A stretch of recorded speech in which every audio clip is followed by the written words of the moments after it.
Hello, good day mga boss, Joylet ng DIY Kurips. So, meron lang tayo i-unbox na item, no? Yan. So, ano ba to? So, itong item na to, navigation device to para sa motorcycle. Para at least, hindi na yung cellphone nyo yung nakalagay dun sa mga cellphone holder. So, dito, pwede na kayo mag-navigate dito. Ito na lang ilalagay nyo sa motor nyo. Tapos, hindi lang siya basta navigation device, meron rin siyang dual camera. So, meron kayong camera sa harap, meron kayong camera sa likod. At the same time, meron rin tong tire monitoring system. So, pwede nyo i-monitor yung tire pressure nyo. Yan. Kung tama pa ba yung tire pressure nung gulong nyo. So, buksan na natin. Yan. So, meron ganito. Tapos, may quality assurance na nakalagay. Tapos ito pang isa. Yan. So parang ito yung pinaka-user manual. So hindi ko pa nababasa to, no? By the way, itong item na to, no? I-connectan nyo yung cellphone dito. Kung Android kayo, meron tong Android Auto. Kung Apple naman kayo, meron tong Apple CarPlay. So ito na yung pinaka screen. Yan. So 7 inches to. Yun lang. Madaming gas-gas. Pero mukhang sa ano lang naman yan. Ayan, no? Sa may screen protector lang. So ano ba yung mga nasa loob? Ito, camera. So dual camera kasi to, no? Yan. Dalawang camera. So ito yung controller natin. Pwede kayong mag-take picture, sumagot ng tawag. Yan. Tapos ito yung pwede kayong magpalit-palit nung do sa nakikita nyo sa screen. Pwedeng front cam, pwedeng rear cam, pwedeng sabay yung front and rear cam. Yan. So depende. At the same time, ito rin hata yung GPS. Ayan, nakalagay GPS. So ito na rin yung pinaka-GPS nyo. Ito, wire extension.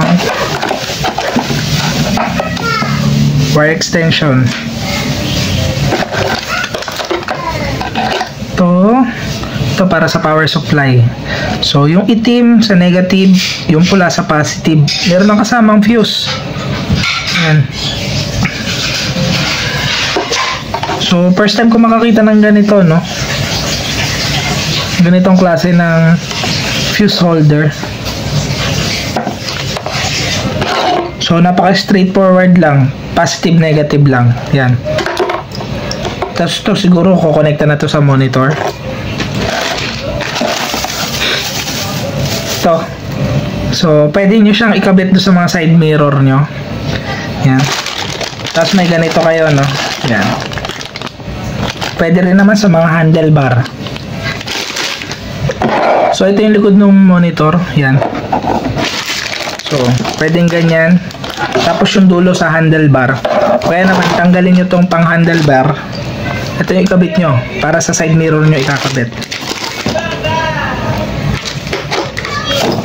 So ito na yung pinaka sensor nung sa tire pressure. Tapos may pang screw na rin. Ngayon, syempre, testing muna natin kung gumagana to. Kabit ko na muna yung mga socket, tapos lagyan ko ng power supply, tapos check natin mamaya. Di bale, ito na, no? Nakabit na natin yung mga wire. So, from dito sa screen natin, may 4 na wire lang yan. Tapos labeled naman. Yan, no? AHD1, ibig sabihin ito yung sa camera 1. So, connectan nyo lang yung camera. Ito, power. So, sa power, ito yun. Sa power supply. Tapos, ito yung sa GPS. Ito. Tapos, yung isa naman para sa pangalawang camera. Yan. So, ngayon, gagawin natin, susuplayan lang natin ng positive, negative. Gamitin ko yung jump starter ko. So, ito lang naman yan. Lagyan nyo ng negative yung itim. Tapos yung pula, lagyan nyo ng positive.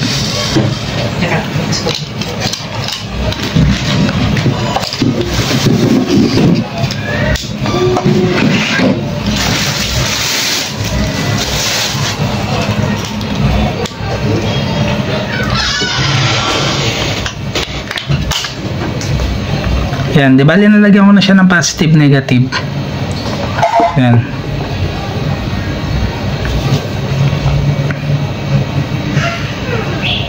So kung mapapansin nyo na nakalagay abnormal tire pressure, kasi yung pinaka tire sensor natin, yan o, hindi naman nakakabit.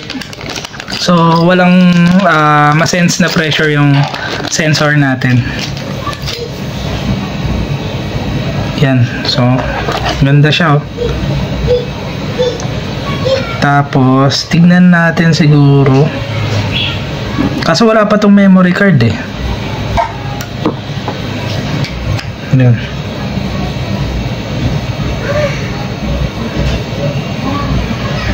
Malinaw din.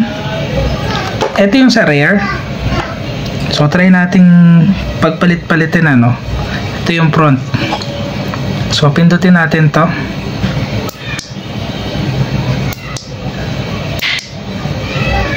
Ito, nag dual monitor na siya.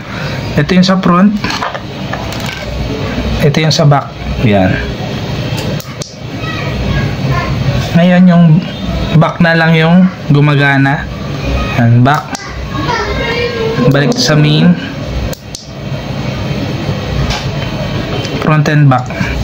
So far, gumagana naman siya. Pwede rin ata dito mo kontrolin. Yan, o. Touchscreen din kasi ito. Home. So, hindi ko pa siya kailangan ng SD card.